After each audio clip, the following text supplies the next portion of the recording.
গত 409 দিন ধরে গাজায় আমাদের মুসলিম ভাই বোনদের হত্যা করা হচ্ছে, তাদের উপর হত্যাযজ্ঞ চলতেছে, তাদের উপর ধ্বংসযজ্ঞ চলতেছে। শিশুদের হত্যা করা হচ্ছে, নারীদের হত্যা করা হচ্ছে, বৃদ্ধদের হত্যা করা হচ্ছে, পুরুষদের তো হত্যা করা হচ্ছেই। তারা মারা যাচ্ছেন বুলেটের আঘাতে, বোমার আঘাতে, ধ্বংসস্তূপের নিচে চাপা পড়ে, শ্বাসরুদ্ধ হয়ে, জ্যান্ত আগুনে পুড়ে, চিকিৎসার অভাবে, ওষুধের অভাবে, অনাহারে, না খেতে পেয়ে। বাসাবাড়ি থেকে শুরু করে হসপিটাল, ইউনিভার্সিটি, রিফিউজি ক্যাম্প, কোনো কিছু বাকি নাই। ইহুদিরা সব জায়গায় হামলা করতেছে। আমেরিকা, পৃথিবীর top medical journal the Landsat সেটা বলছে যে গাজায় প্রায় 2 লক্ষ মানুষ মারা গেছে, কিন্তু এই সংখ্যাটা নিশ্চিত করা যাচ্ছে না, কারণ লাশগুলো ধ্বংসস্তূপের নিচে চাপা পড়ে আছে। এবং এটা পুরো পৃথিবীর কাছে স্পষ্ট যে ইহুদিরা এখানে একটা গণহত্যা চালাচ্ছে, এথনিক ক্লেন্সিং করতেছে, জাতিগত নিধন এবং জেনোসাইড চালাচ্ছে তারা। খোদ ICJ, international court of justice, তারা বলছে গাজায় যেটা হচ্ছে এটা গণহত্যা হিসেবে কোয়ালিফাই করতে পারে। অ্যান্ড ইয়েট কেউ কিছু করে নাই।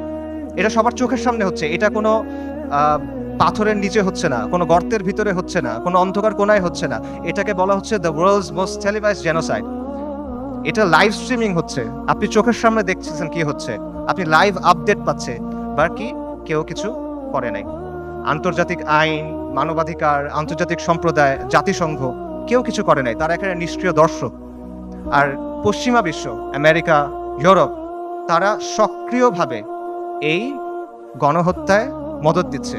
তারা ইসরায়েলকে অস্ত্র দিচ্ছে, তারা ইসরায়েলকে ফিনান্সিয়ালি হেল্প করতেছে, এবং তারা ইসরায়েলকে কূটনৈতিকভাবে হেল্প করতেছে। আর মুসলিম বিশ্বের মুসলিম বিশ্বের শাসকদের কি অবস্থা? তাদের অবস্থা হলো তারা একদিকে কিছু বিবৃতি দিচ্ছে, আর পেছনে তলে তলে তারা ইসরায়েলের সাথে নর্মালাইজেশন করতেছে। এটা হলো বাস্তবতা। এবং এই সব কিছুর পরে যে কথা, সেটা হলো মসজিদ আল আকসা আজকে বনু ইসরায়েলের দখলে। এটা হলো বাস্তবতা। কালকে যদি বনু ইসরায়েল মসজিদ আল আকসা ধ্বংস করে দেয়, কালকে যদি তারা ওখানে থার্ড টেম্পল বানানো শুরু করে, তাদের তৃতীয় মন্দির বানানো শুরু করে, কে কি করবে বলেন? যাদের কথা এতক্ষণ বললাম, এরা কে কি করবে? কেউ কিচ্ছু করবে না। এটা বাস্তবতা। হালাস, এর চেয়ে খারাপ আর কোনো পরিস্থিতি হইতে পারে না। কাজেই এই অবস্থায় এই প্রশ্নের উত্তরটা আমাদের কাছে স্পষ্ট হওয়া দরকার যে আল কুদসের মুক্তি কোন পথে। এবং এই প্রশ্নের উত্তর কঠিন না।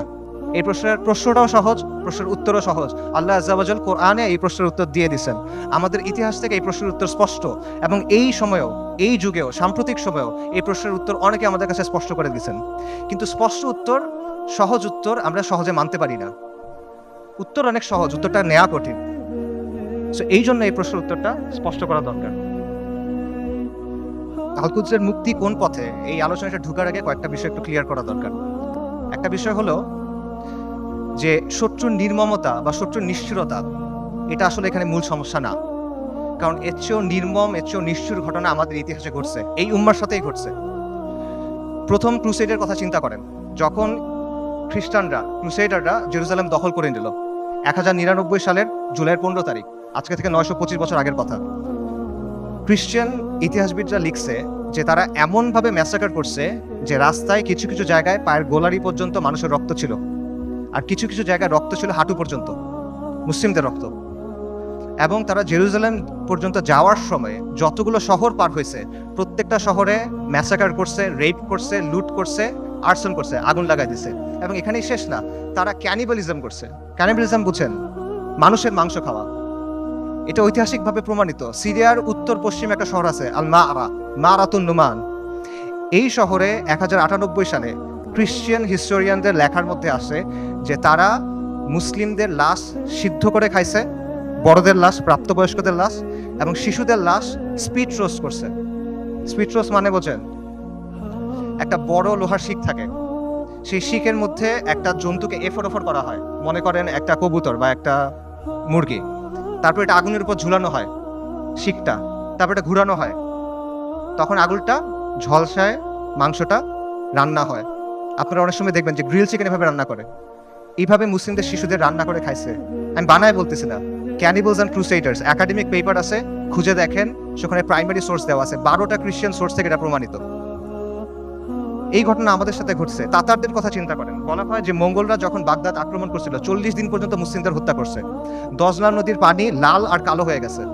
লাল হলো মুসলিমদের রক্তে, কালো হলো সবকিছু পুরাই দিছে, ছাই গিয়ে নদীর পানিতে মিশছে, পানি কালো হয়ে গেছে। নবী সাল্লাল্লাহু আলাইহি ওয়াসাল্লামের সময়ের কথা চিন্তা করেন। খাব্বাব ইবনে আরাদ রাদিয়াল্লাহু তাআলা আনহু, তিনি রাসূলুল্লাহ সাল্লাল্লাহু আলাইহি ওয়াসাল্লামের সাথে এসে যখন কথা বলতেছেন, রাসূলুল্লাহ বলতেছেন যে তোমাদের আগে এমন উম্মাত ছিল যাদের হাড় থেকে মাংস লোহার চিরুনি দিয়ে আলাদা করা হয়েছে, তাদের মাথা থেকে দ্বিখণ্ডিত করা হয়েছে, এবং সাহাবীদের উপর তো অনেক অত্যাচার নির্যাতন হয়েছে, এটা আমরা জানি। কাজে অত্যাচার নির্যাতন এটা এখানে মূল ইস্যুটা না। আমার কথা ভুল বুঝবেন না, আমি বলতেছি না যে আমাদের গাজ্জার ভাই বোনরা তারা যে কুরবানি করতেছেন, যে কষ্ট করতেছে, আমি এটা ডাউন প্লে করতেছি না। I am saying this just to put this things into perspective. মানে বিষয়টা বোঝা যে এইটা আগে ঘটেনি এমন না, এরকম ঘটনা আগেও ঘটছে। সমস্যা এখানে না, সমস্যা অন্য জায়গায়। সমস্যাটা হলো যে ক্রুসেডারদের সময় যখন আগ্রাসন হয়েছে, তাতারদের সময় যখন আগ্রাসন হয়েছে, তখন মুসলিমরা ক্রুসেডারদের সামরিক শক্তিকে সমীহ করত। তারা তাতারদের যে হিংস্রতা এটা নিয়ে কনসার্ন ছিল, কিন্তু ওদের নিয়ে ফ্যাসিনেশন ছিল না, তাদের নিয়ে মুগ্ধতা ছিল না। আপনি তাদের লেখা যদি পড়ে দেখেন, দেখবেন যে ক্রুসেডের সময় যেসব মুসলিম হিস্টোরিয়ানরা লিখছেন, তারা ক্রুসেডারদের নিয়ে মজা করতেছে যে তাদের কাজকর্ম এমন কেন, তাদের বিশ্বাস এমন কেন, তাদের কালচার এমন কেন। তাতারদের সময় একটা বিখ্যাত ঘটনা আছে, অনেক আলেমদের আলোচনায় শুনবেন, যে হুলাকু খানের মেয়ে, বলা হয় হুলাকু খানের মেয়ে, তাতারদের নেতার মেয়ে বাগদাদ শহরে বের হয়েছে। সে একজন আলেমকে দেখছে, তাকে গিয়ে প্রশ্ন করতেছে, এই তোমাদের কোরআনে না লেখা আছে আল্লাহ তোমাদের বিজয়ী করবেন, আল্লাহ তোমাদের কর্তৃত্ব দিবেন, তোমরা সম্মানিত হবা? আর এটা কোরআন তো ভুল, কারণ আমরা তোমাদের উপরে কর্তৃত্ব করতেছি, তোমরা আমাদের অধীনস্থ। তখন সেই আলেম বলছেন যে রাখাল যখন ভেড়া নিয়ে যায় তখন সাথে কিছু কুকুর নিয়ে যায়, গার্ড ডগস। কেন নেয়? কারণ ভেড়া যখন পাল থেকে বের হয়ে যায় তখন কুকুর ছেড়ে দিতে হয়, কুকুরের ধাওয়া খেয়ে ভেড়াগুলো আবার পালে ফেরত আসে। তোমরা তাতাররা হলো এই কুকুর, আল্লাহ তোমাদেরকে পাঠাইছেন কারণ আমরা দিন থেকে সরে গেছি। তোমাদের ধাওয়া খেয়ে আমরা দিনের দিকে যখন ফিরবো, তখন যিনি তোমাদের ছাড়ছেন তিনি তোমাদের আবার বেঁধে ফেলবেন। সুবহানাল্লাহ। আন্ডারস্ট্যান্ডিংটা খুব ক্লিয়ার। তাদের মধ্যে অনুশোচনা ছিল, দুঃখ ছিল, কিন্তু কোনো কনফিউশন ছিল না, শত্রুকে নিয়ে মুগ্ধতা ছিল না। তারা এটা ক্লিয়ার ছিল যে আমরা দিন থেকে সরছি, এই জন্য আজকে আমাদের এই অবস্থা, আমাদের দিনে ফেরত আসতে হবে। কিন্তু আমাদের আজকের কি অবস্থা? আমাদের অবস্থাটা কমপ্লিটলি ডিফারেন্ট। যারা আমাদেরকে হত্যা করতেছে, যারা আমাদের উপর আগ্রাসন চালাচ্ছে, তাদের নিয়ে আমাদের মধ্যে মুগ্ধতা কাজ করে, তাদের নিয়ে আমাদের মধ্যে ফ্যাসিনেশন কাজ করে, এবং আমরা মনে করি যে আমরা আরো বেশি করে কুফারের মতো হইতে হবে, আমাদের কুফারের অনুকরণ করতে হবে, তাহলে মনে হয় আমরা জিততে পারবো, তাহলে মনে হয় আমাদের দুরবস্থা যাবে। এবং আমরা মনে করি যে কুফারের যে তন্ত্রমন্ত্র আছে, কুফারের যে বাদ মতবাদ আছে, এগুলোর মাধ্যমে মনে হয় দিনের খেদমত হবে। আমরা এটা চিন্তা করতেছি। এগুলো কেন হচ্ছে? কারণ শত্রুর দিন নিয়ে আমাদের মধ্যে মুগ্ধতা আছে, আর আমাদের দিন নিয়ে আমাদের মধ্যে আছে হীনম্মন্যতা। ইবনু খালদুন একটা কথা বলছেন যে the vanquish always imitates the victor. যারা পরাজিত জাতি তারা সবসময় বিজয়ী জাতির অনুকরণ করে। এক্স্যাক্টলি সেম জিনিসটা এখানে হচ্ছে। ক্রুসেডের সময়, মঙ্গলদের আগ্রাসনের সময় আমরা সামরিক এবং রাজনৈতিকভাবে পরাজিত ছিলাম, কিন্তু আদর্শিকভাবে পরাজিত ছিলাম না। এখন আমরা সামরিক রাজনৈতিকভাবে পরাজিত, আমরা আদর্শিকভাবে পরাজিত, আমরা মনস্তাত্ত্বিকভাবে পরাজিত। এই কারণে সহজ যে উত্তর, সহজ যে সমাধান, এটা আমরা গ্রহণ করতে পারি না। আল-কুদসের মুক্তি কোন পথে হবে? আল-কুদসের মুক্তি হবে জিহাদের মাধ্যমে, কিতালের মাধ্যমে, তরবারির ধারালো অগ্রভাগ দিয়ে আল-কুদস মুক্ত হবে, আর কোনো কিছু দিয়ে হবে না। আল্লাহ আযজা ওয়া জাল কোরআনে বলছেন আল-কুদসের জন্য আপনার করণীয় কি?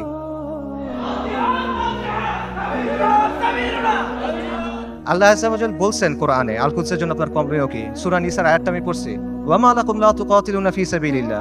তোমার কি হয়েছে? তোমাদের কি হলো? তোমরা কেন আল্লাহর রাস্তায় কিতাল করতেছো না? এই জিনিসটা স্পষ্ট। আল্লাহ সুবহানাহু ওয়া তাআলা বলছেন ওয়া আইদ্দু লাহুম মাসতাতাতুম মিন কুওয়া, তোমরা প্রস্তুত করো তাদের সে জিহাদের জন্য। আল্লাহ সুবহানাহু ওয়া তাআলা বলছেন ওয়া কাতিলুহুম হাত্তা লা তাকুনা ফিতনা, ওর সাথে কিতাল করো যতক্ষণ পর্যন্ত ফিতনা দূরীভূত না হয়। এটা স্পষ্ট।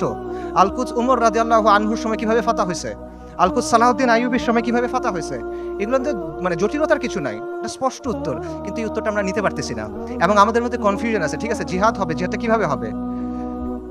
আপনি ফিলিস্তিনে গিয়ে জিহাদ শুরু করবেন নাকি? ওমর রাদিয়াল্লাহু আনহুর সময় কি ফিলিস্তিনে জিহাদ শুরু হয়েছিল, নাকি ফিলিস্তিনে গিয়ে জিহাদ শেষ হয়েছিল? সালাহউদ্দিন আল আইয়ুবীর সময় জিহাদ কি ফিলিস্তিনের দরজায় শুরু হয়েছিল, না জিহাদ ফিলিস্তিনের ভেতরে গিয়ে শেষ হয়েছিল? এই প্রশ্নগুলোর উত্তর সোজা। আপনি কি জিহাদ ফিলিস্তিনে গিয়ে শুরু করবেন, নাকি জিহাদ করতে করতে করতে গিয়ে আল্লাহ এক সময় আল আকসাকে আমাদের হাতে দিবেন ইনশাআল্লাহ? এই প্রশ্নগুলোর উত্তর সোজা, কিন্তু আবারও এই সহজ উত্তরটা আমরা নিতে পারি না। কারণ এই যে আমাদের পরাজিত মানসিকতা, এটা আমাদের আচ্ছন্ন করে রাখছে, এটার বাইরে আমরা বের হইতে পারতেছি না। আমাদের চিন্তার মধ্যে কিছু জট লেগে আছে, যখনই আমরা ক্লিয়ারলি একটা জায়গায় যেতে চাচ্ছি, ওই জটগুলোর জন্য আমরা কনক্লুশনে পৌঁছাতে পারতেছি না। সুফিদের একটা কথা আছে যে আপনি যখন কোনো গ্লাসে বিশুদ্ধ পানি দিবেন, তার আগে ওই গ্লাস থেকে ময়লা ফেলে দিতে হবে। সো আপনি যদি ঠিক অ্যান্সারটা দিবেন তার আগে ভুল অ্যান্সারটা সরাই নিতে হবে। এই জন্য আমি মূল অ্যান্সারে যাচ্ছি, তার আগে অল্প কিছু বিষয় কভার করি।